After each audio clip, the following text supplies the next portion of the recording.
예, 안녕하십니까. 네, 렉스터디 경찰학 행정학전임 이정훈입니다. 오늘 경찰학 3회 문제 풀어보셨죠? 어떠셨나요? 상대적으로 좀 난이도가 쉽다는 생각이 드셨죠? 아마도 오늘 문제는 대부분 기출 선지를 갖고 구성을 했기 때문에 그러실 거고요. 또 행정학 문제들이 많이 들어가 있잖아요. 그러니까 우리 행정학 하시면서 알았던 지식들이 문제 푸시는 데 도움이 되셨으리라고 생각이 듭니다. 자, 오늘 문제 시작하기 전에 먼저 2회 때 제가 잘못 말씀드렸던 부분들을 짚고 넘어가야겠죠?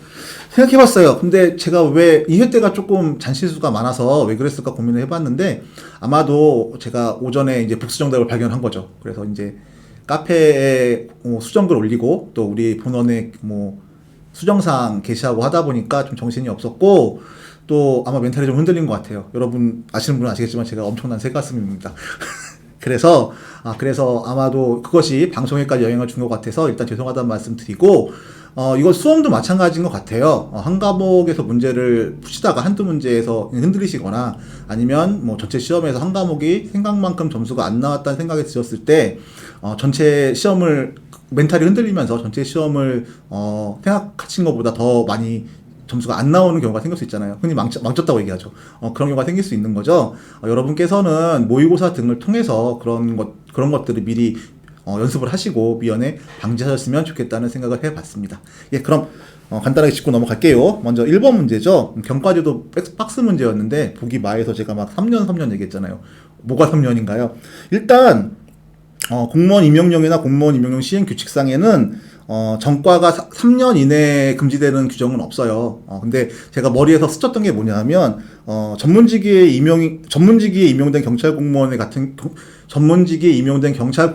경우에 3년 이내 경찰청장이 정하는 기간 내에서 전보가 제한되잖아요. 전보가.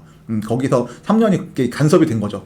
그래서 3년 말씀드리고 이거는 전본데? 라는 생각이 들면서 제대로 말씀 못 드렸던 것 같아요. 일단 죄송하다는 말씀 드리고 참고로 보기 마랑 요건이 거의 비슷한데 특정한 직무 분야에 근무할 것을 조건으로 신규 채용되거나 승진 임용된 사람 같은 경우에는 5년 동안 전보가 제한됩니다. 오케이? 요거까지 함께 숙지해 주셨으면 좋겠다는 생각이 들어요. 다음에 2번이죠. 2번이 이게 백수정답 문제였는데, 제가 이번 선지를 만든 의도를, 15조 1항 2호를 갖고 문제를 만들어서 틀린 선지로, 맞죠? 틀린 선지로 만들고 싶었다고 말씀을 드렸는데, 이게 15조 2항 1호죠.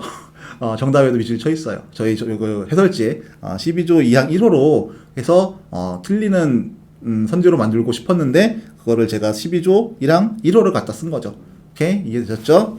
그럼 마지막으로 40번인데 범인 권고 등 공로자 보상에 관한 규정 6조 1항 각호 보상금의 기준이죠. 보상금 기준이 이제 보상금이 더 많아졌다. 이게 기본이고 제가 3, 5, 4, 5 다른 거 설명드릴 거 없을 것 같고 요건은 다 유사해요. 유사하고 그러니까 1, 2호 같은 경우에는 요건이 똑같고요. 이전에 3호, 4호였던 것을 이제 3호로 통합을 한 거죠. 그래서 이전에는 벌금 50만 원을 초과하는 범죄 같은 경우에 보상금이 10만 원이었고 벌금 50만 원 이하의 범죄 같은 경우에 보상금이 3만 원이었어요. 근데 30만 원이라고 말씀드렸더라고요. 죄송합니다.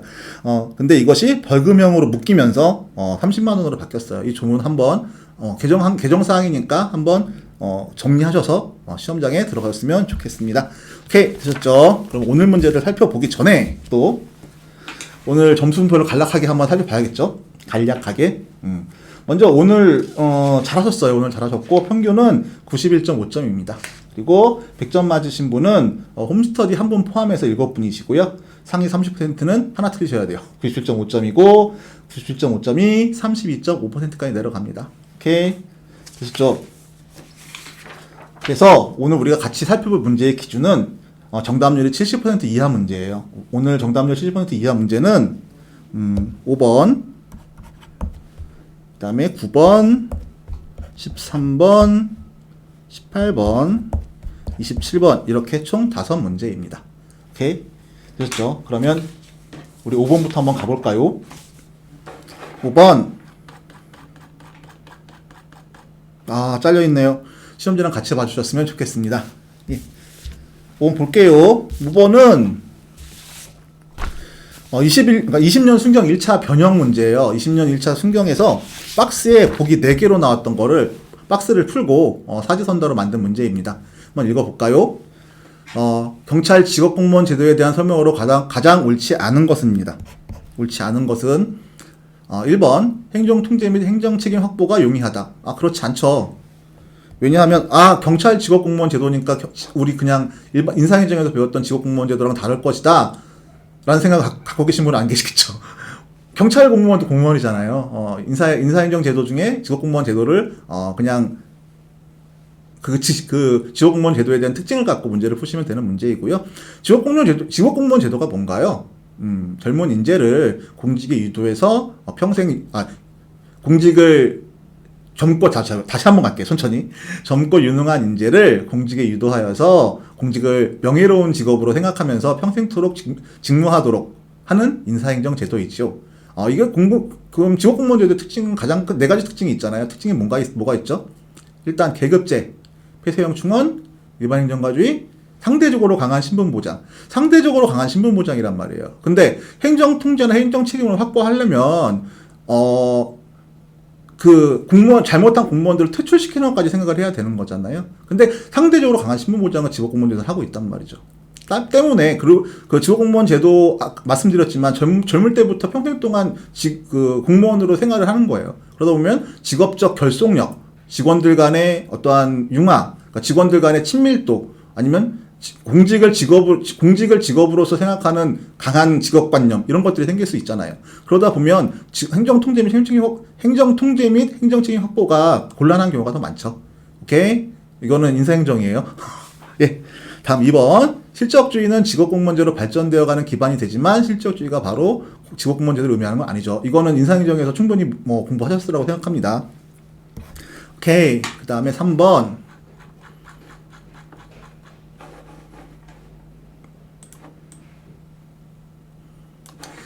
젊은 인재의 채용을 위한 연령 제한으로 공직 임용의 기회균등을 저해한다. 저해할 수 있죠. 그리고 문제 보시면 가장 옳지 않은 것입니다. 맞죠? 무슨 말이냐 하면 직업공무원제의 정의에서 말씀드렸지만 젊고 유능한 인재를 공직에 유도해야 돼요. 때문에 응시 연령 상한제라는 게 있어요.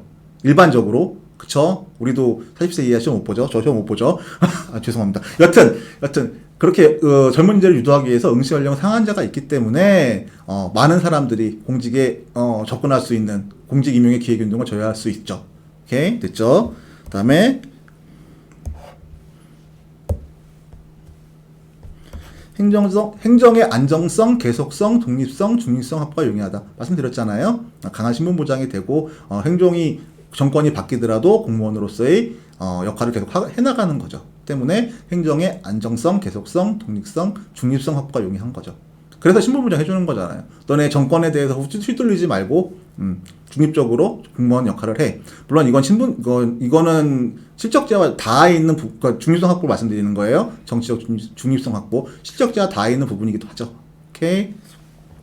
그래서 답은 1번이고요. 1번을 골라주신 분들이 많으세요. 70%의 분들이고 매력적인 오답은 3번이었고 25%의 분들이 3번을 골라주셨는데 인사행정이에요. 이거는 인사행정의 직업공무원제를 떠올리시면 쉽게 문제를 해결하실 수 있을 거라고 생각이 듭니다. 오케이. 그 다음 문제 9번입니다. 9번 2페이지에 있어요. 9번 이것도 역시 재무행정이죠.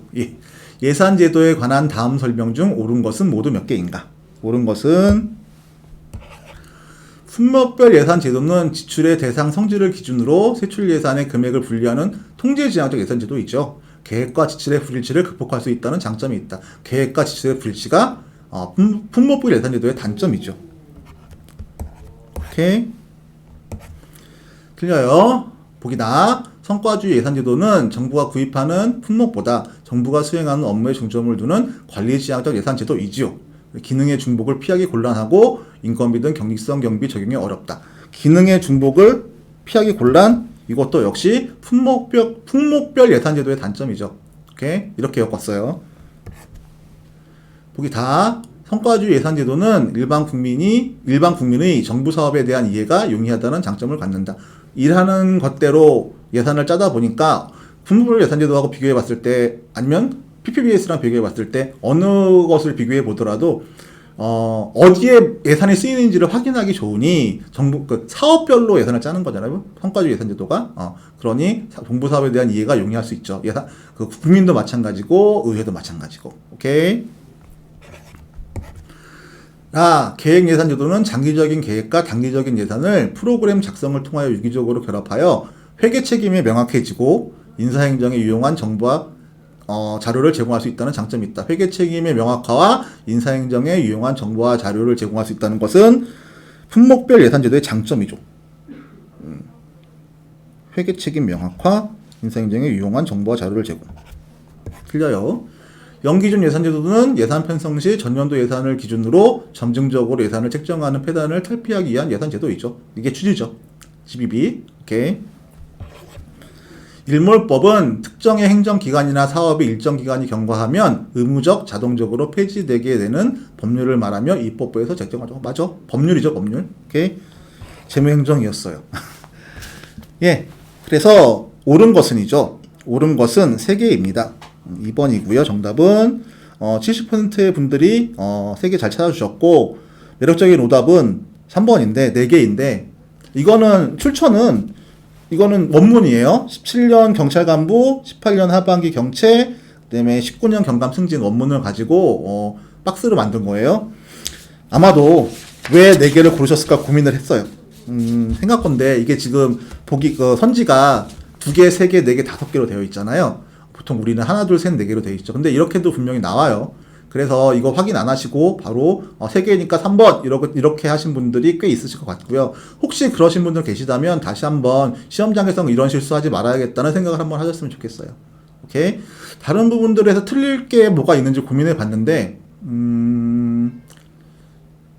잘 모르겠어요. 사실은 이건 여러분 재무행정 이런 예산제도 문제 나오면 잘 풀어주시는데 이 문제에서 틀렸다는 거는 조금 아마도 그게 가장 크지 않을까 하는 게 제 생각이긴 합니다. 오케이? 되셨죠? 자, 다음으로 13번을 가볼게요. 13번 조금 더 약간 덜 보이는데 그래도 시험지 같이 풀었으면 좋겠어요. 자, 경찰 장비 규칙에 관한 다음 설명 중 옳은 것은 또 몇 개인가? 개수 문제죠. 개수 문제가 조금 어려워요. 정오를 정확하게 판단해야 되기 때문에. 네. 13번. 13번 문제는 18년 경찰 간부, 18년 경감 승진에 있는 선지들을 박스로 만들었습니다. 보기 가. 전자충격기는 물품관리관의 책임하에 집중관리함을 원칙으로 하나 운영부서에 대하여 그 부서장의 책임하에 관리 운영하게 할 수 있죠. 얘는 경찰 장비 규칙 79조 1항 규정 내용입니다. 그 다음에 차량의 차종은 승용, 승합, 화물 특수용으로 구분하고 차형은 차종별로 대형, 중형, 소형, 경형, 다목적형으로 구분한다. 이것도 역시 맞는 보기이고요. 얘는 경찰 장비 관리 규칙 88조 1항 규정 내용이죠. 오케이. 그 다음에 차량은 용도별로 전용, 지휘용, 행정용, 순찰용, 특수군안용 차량으로 구분한다. 이거는 행정용은 아니고 이게 행정용이 아니고 업무용이고 특수군안용이 아니고 특수용이 되는 거죠. 적을까요? 이게 특수용이죠. 틀려요. 얘는 경찰장비 관리규칙 88조 2항 규정 내용입니다. 오케이, 되셨죠? 그 다음에 부속기관 및 시도경찰청장은 다음 연도에 소속기관의 차량 정수를 증감시킬 필요가 있을 때는 매년 11월 말까지 다음 연도 차량 정수 소요 계획을 경찰청장에게 제출하여야 한다. 이거는 틀리죠. 매년 3월 말이죠. 매년 3월 말까지 소요 계획을 경찰청장에게 제출해야 되고 11월은 뭐죠? 11월은 뭐죠? 소속기관 차량 중 다음 연도에 교체 대상 차량이죠. 다음 연도 교체 대상 차량을 매년 11월까지 경찰청장에게 보고하여야 됩니다. 이건 보기란은 경찰 장비 규칙 90조 1항 규정 내용이고요. 좀 전에 말씀드린 교체 차량 11월 말까지 경찰청장이 보고해야 되는 건 경찰 장비 규칙 93조 1항 규정 내용입니다. 오케이, 되셨죠? 그다음에 차량 교체를 위한 불용 대상 차량은 주행거리와 차량의 노후 상태를 최우선적으로 고려하여 선정하여야 하고, 주행거리가 동일한 경우에는 차량 사용 시간, 차량 사용 기간, 사용 부서 등을 추가로 검토한다. 틀리죠. 뭘 제일 먼저 검토해야 돼요? 내용 연수 경과 등 차량의 사용 기간을 제일 먼저 고려하는 거죠. 오케이? 요거는 경찰 장비 규칙 94조 1항 2항 내용입니다. 각 경찰기관의 업무용 차량은 운전 요원의 부족 등 불가피한 사유가 없는 한 집중 관리를 원칙으로 한다. 맞죠? 장비관리 규칙 95조 1항 규정 내용입니다. 그러면 옳은 것이니까 3개예요. 2번. 이것도 역시 70%의 분들이 잘 골라주셨는데 25%의 분이 또 4개를 골라주셨어요. 이게 하나가 더 틀려야 되면 가나 바 중에 하나가 틀려야 되는데, 나에서 아마 혹시 헷갈리신 분들이 있으실 수 있을 것 같긴 한데, 그럼에도 불구하고 이거는 기출 선지들이고 또 아마 많이 보셨을 거예요. 그래서 이것도 역시 마찬가지로 옆에 있는 9번이죠. 9번과 마찬가지로 밑에 선지가 하나, 둘, 셋, 4개라고 되어 있다고 생각을 하시고 3개니까 3번 이렇게 가시지 않았나 생각이 들긴 해요. 다시 말씀드리지만 모의고사를 보는 이유가 처음에 행정학 할 때도 이전에도 말씀드렸지만 저는 3가지 정도가 있다고 학생들한테 얘기한다고 하잖아요. 첫 번째는 이제 자기 실력 확인이죠. 자기 실력 확인해서 저희가 통계표가 나오니까 내가 어느 정도에 있으니까 더 공부를 더 열심히 해야겠다. 어느 정도에 있으니까 만족하지 말고 뒤에 사람들이 추월할 수 있으니 공부를 지금처럼 유지할 수 있도록 공부를 해야겠다. 이렇게 상대적인 점수를 통해서 자기 위치 확인하는 게 첫 번째 목적일 수 있고요. 두 번째는 이제 우리가 진도별 모의고사를 3순환까지 하니까 진도별 시험 보면서 갑자기 확 꺼지는 진도 부분이 파트가 있을 거잖아요. 점수 잘 나오다가 한 회분에서 확 점수가 꺼졌어. 이러면 내가 이 부분이 약한 파트인 거죠. 이렇게 약점을 찾는 용도로 모의고사를 사용할 수 있겠죠. 마지막으로 실수를 찾는 용도로 모의고사를 사용하시는 것도, 특히 연차가 있으시고 모의고사 좀 잘 나오시는 분들, 고득점 하시는 분들은 실수를 찾는 용도로 모의고사를 활용하셔도 나쁘지 않을 것 같아요.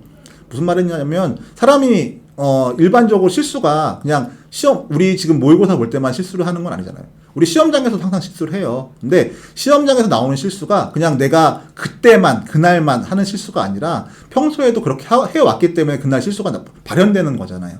따라서 모의고사를 통해서 내 실수를 확인하고 실수를 하지 않는 방법을 찾아서 시험장에서는 적어도 실수 때문에 틀리는 일은 없도록 그렇게 하기 위한 용도로 내가 무엇을 실수하고 있는지 그리고 그 실수를 극복하기 위해서 어떻게 해야 되는지를 연습하는 그런 용도로 모의고사를 사용하셨으면 좋겠습니다. 그렇게 3가지 용도가 있을 것 같아요. 뭐 다른 것도 있을 수 있겠지만 저는 친구들한테 그렇게 얘기를 해주고 있어요. 오케이, 됐죠? 그리고 18번입니다. 18번은 선페이지에 있습니다. 길죠? 막까지 있어요. 막까지 있는데 길어요. 요즘에 추세가 이런 것 같아요. 예전에는 조문 하나 갖고 선지 하나나 보기 하나를 만들었다면 지금은 조문 하나 갖고 선지 하나나 보기 하나를 만들더라도 이전에는 중요 앞에 원칙들 짧게 됐다면 지금은 뭐 예외나 이런 것들까지 다 한꺼번에 올려서 보기나 선지를 길게 만드는 경우가 있고, 또 예전엔 조문 하나를 갖고 문제를 만들었다면 이제는 조문 2-3개를 엮어서 보기나 선지를 만드는 경우가 있는 것 같아요. 오케이. 그래서 뭐 분량의 압박 같은 것이 있을 수 있겠죠. 하여튼 가볼게요. 일단 18번입니다. 보안 업무 규정 시행 규칙에 관한 다음 설명 중 옳지 않은 것은 모두 몇 개인가? 옳지 않은 것은이죠. 18번 문제는 18년 경찰 간부 시험이랑 20년 경감 승진에 있는 보안 업무 규정 시행 규칙 문제의 선지들을 갖고 박스를 만들었습니다. 한번 읽어볼까요? 보기 갑니다. 비밀 취급 인가권자는 소속 직원의 인사기록 카드에 기록된 비밀 취급의 인가 및 인가 해제 사유와 임용 시의 신원조사 회보서, 맞아요. 신원조사 회보서더라고요. 에 따라 새로 신원조사를 하지 아니하고 비밀 취급 인가를 할 수 있어요. 다만 1급 비밀 취급 인가를 할 때는 새로 신원조사를 하여야 합니다. 할 수 있다 아닙니다. 맞아요. 비밀 취급 민가권자는 업무상 조정 감독을 받는 기업체나 단체에 소속된 사람에 대하여 소관 비밀을 계속적으로 취급하게 하여야 할 필요가 있을 때는 미리 국가정보원장과의 협의를 거쳐 해당하는 사람에게 2급 이하의 비밀 취급 인가를 할 수 있습니다. 맞고요. 일단 보기 가는 보안 업무 규정 시행규칙 12조 2항 규정 내용이고요. 보기 나는 보안 업무 규정 시행규칙 13조 1항 규정 내용입니다. 오케이. 보기 다 1급 비밀은 반드시 금고에 보관하여야 하며 다른 비밀과 혼합하여 보관하여서는 아니 되죠. 예. 이거는 보안 업무 규정 시행규칙 33조 2항 규정 내용이에요. 그 다음에 비밀의 보관 용기 외부에는 비밀의 중요성과 가치에 따라 구분하여 표시하면 안 되죠. 비밀의 보관이나 비밀의 보관을 알리거나 나타내는 어떤 표시도 하면 안 되는 거죠. 그러면 다른 사람들이 이제 비밀인지 알 거잖아요. 그럼 비밀인 줄 알면 거기에 접근해서 비밀을 갖고 무엇인가 다른 행위들을 할 수 있겠죠. 오케이. 틀려요. 보기 마 2급 비밀 및 3급 비밀은 금고 또는 이중 철제 캐비닛 등 잠금 장치가 있는 안전한 용기에 보관하여야 하며 보관 책임자가 2급 비밀 취급 인가를 받은 때에는 2급 비밀과 3급 비밀을 같은 용기에 혼합하여 보관할 수 있습니다. 오케이. 얘는 보안 업무 규정 시행규칙 33조 3항 규정 내용입니다. 오케이. 그래서 옳지 않은 것은 한 개이죠. 이거는 다 저희 기출 원문이고요. 기출 원문이기 때문에 눈에 잘 정리하시는 게 필요할 것 같고요. 정답률은 70%이고요. 매력적인 오답은 2번이었어요. 25%의 분들이 틀린 게 2개라고 생각하셨는데 아마도 마가 아마 걸리셨을 수도 있을 것 같아요. 통합 같은 용기에 혼합하여 보관할 수 있습니다. 오케이? 이걸 헷갈리신 분들이 혹시 있으시다면 혼합하여 보관할 수 있음을 아셨으면 좋겠습니다. 오케이. 오늘의 마지막 문제죠. 27번 문제입니다. 27번은 좀 잘려 있어요. 시험지랑 같이 보셨으면 좋겠습니다. 네, 이 문제 27번 행정절차법 문제죠. 최근에 72기부터 경찰학에 경찰 행정법이나 경찰 행정학 문제를 추가적으로 넣는다고 근거가 되어 있어요. 그래서 경찰 행정법 문제가 그런 트렌드를 반영해서 이게 트렌드 반영인지 모르겠으나 70기 때 작년이죠. 70기 때 보시면 아시겠지만 행정행위 같은 거, 부원 같은 거 이런 문제들이 나오잖아요. 또 하나의 죄송합니다. 또 하나의 행정법에서 경찰 행정법이라고 보기에 근데 경찰 1층에 내려오시는 분들한테 말씀드리긴 하는데 사실 우리가 다루고 있는 법률들 자체가 경직도 마찬가지, 경찰관 직무집행법도 마찬가지고 다양한 법률 자체가 경찰 행정에 쓰이는 법령들이고요. 그 법령들은 결국은 경찰 행정법에 포섭돼요. 행정법이라는 단일 법전이 없잖아요. 그죠? 그래서 경찰 행정법이 어디까지 나올지는 사실 다들 의견이 분분하신데 그럼에도 불구하고 행정법 파트에서 중요하게 하는 법령 중에 하나가 법률 중에 하나가 행정절차법입니다. 그래서 이 문제를 한번 따와봤고요. 적어도 요 정도는 알고 계시는 게 좋지 않을까 하는 생각이 들긴 해요. 그러면 이 취지는 경찰 행정법 분야가 늘어나는 경향성을 반영해서 한번 넣어봤습니다. 이 문제는 제가 저번 시간에 말씀드렸죠. 정현신 경감님인지 경경 승진하신 건지 확실히 잘 모르겠어서 하여튼 제가 알고 있는 바로는 이제 정현신 경감님, 정현신 경감님께서 저희 문형사에서 책을 출간하신 2021년 대비 경찰 실무종합 심화 응용 경찰 실무종합 심화 응용이란 책에서 제가 따온 문제입니다. 오케이, 되셨죠? 한번 가볼까요? 27번 행정절차법에 관한 다음 설명 중 옳지 않은 것은 모두 몇 개인가? 옳지 않은입니다. 보기 가 행정청이 처분을 할 때 해당 처분의 영향이 광범위하여 널리 의견을 수렴할 필요가 있다고 인정하는 경우에는 공청회를 개최합니다. 이거 예전에 이 조문 자체가 19년도에 개정된 조문이기 때문에 이거는 중요할 수 있어요. 그리고 보기 나 행정절차법의 적용 범위는 처분, 신고, 행정예고 절차뿐만 아니라 행정계획, 행정도서까지도 포함된다. 이게 쟁점이긴 한데 이게 없어요. 이게 없어서 행정절차법이 입법이 미비되었다라고 주장하시는 행정법 학자분들이 많으십니다. 그래서 뿐만 아니라 해서 뭔가 뉘앙스가 있죠. 하지만 뉘앙스로 문제 풀지 마시고 이런 것들이 행정계획과 행정조사는 행정절차법에 포함되어 있지 않아서 비판을 받는다라고 생각하시면 되겠습니다. 오케이, 되셨고 보기 다뤄 갈까요?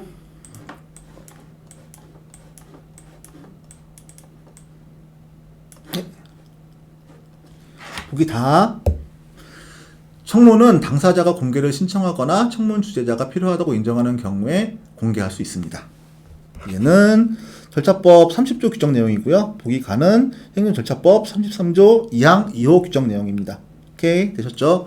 그 다음에 보기라. 행정청은 신청 내용을 모두 그대로 인정하는 처분인 경우 또는 긴급히 처분을 할 필요가 있는 경우에는 이유 제시를 생략할 수 있다.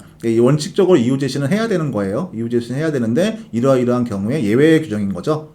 이러이러한 경우에 이유 제시를 생략할 수 있습니다. 대표적으로 신청 내용을 모두 인정하는 경우나 아니면 긴급히 처분을 할 필요가 있는 경우죠. 이거는 절차법 23조 1항 1호 3호 규정 내용입니다. 오케이. 보기 마. 입법 예고 기간은 예고할 때 정하되 특별한 사정이 없으면 60일, 자치 법규는 30일 이상으로 한다. 이거는 모르면 못 푸는 문제죠. 예. 얘는 40일이고 얘는 20일입니다. 이건 절차법 43조 규정 내용이에요. 이건 그래서 아마 오답률이 이 문제가 제일 높아요. 이 문제의 정답률이 제일 낮아요. 오답률이 제일 높은 거죠. 이 문제의 정답률은 그러면 옳지 않은 건 두 개죠. 이 문제의 정답률은 55%고요. 매력적인 오답은 3번인데 뭐 하나를 더 틀렸다고 생각하시는 거죠. 뭐 다 같은 경우에 공개할 수 있다가 아니라 공개해야 한다고 생각하실 수도 있겠고요. 라 같은 경우에 이유 제시 생략 안 된다고 생각하실 수도 있겠고, 가 같은 경우에 이게 공청의 필요 조건인지에 대해서 고민하실 수도 있겠네요. 그래서 많은 분들이 가장 적은 분들이 이 문제 모르는 문제 중에서 가장 적은 분들이 정답을 찾아주셨습니다. 오케이, 되셨나요? 예, 오늘은 여기까지 할게요. 오늘까지 총론이죠. 총론 파트 잘 풀어주셨고요. 물론 1회, 2회 때는 새로운 재개정 법령들이 많이 들어와서 약간 힘들으신 분들도 계셨던 것 같은데, 이제 3회는 그쵸, 우리 관리나 통제나 아니면은 행정윤리 같은 경우에 나왔던 문제들이 계속 나오고 있고, 또 제가 또 상대적으로 기출 지문들로 문제를 구성했기 때문에 조금 편안하셨을 거라고 생각이 듭니다. 예, 내일부터는 이제 강론 들어가죠. 내일 생활 안전론부터 들어갈 텐데, 강론 문제는 처음에 제가 오리엔테이션에도 말씀드렸고, 오리엔테이션 때 말씀드렸지만, 상대적으로 실무종합 문제들을 많이 넣었어요. 왜냐하면은 기출됐던 조문들이 계속 돌려 나오기 때문에 그것을 일순환 때도 한번 일순환 때도 보여드렸던 문제들이 꽤 많더라고요. 그래서 실무종합을 많이 넣습니다. 또 이런 부분들을 또 보충하다 보니까 실무종합에서 많이 따왔으니까 그렇게 아시고 공부하시는데 참고하셨으면 좋겠습니다. 예, 정답은 낮은 문제, 모의고사 정답은 낮은 문제 3회를 이렇게 마치도록 하겠고요. 강의 들으시느라고 고생 많으셨습니다.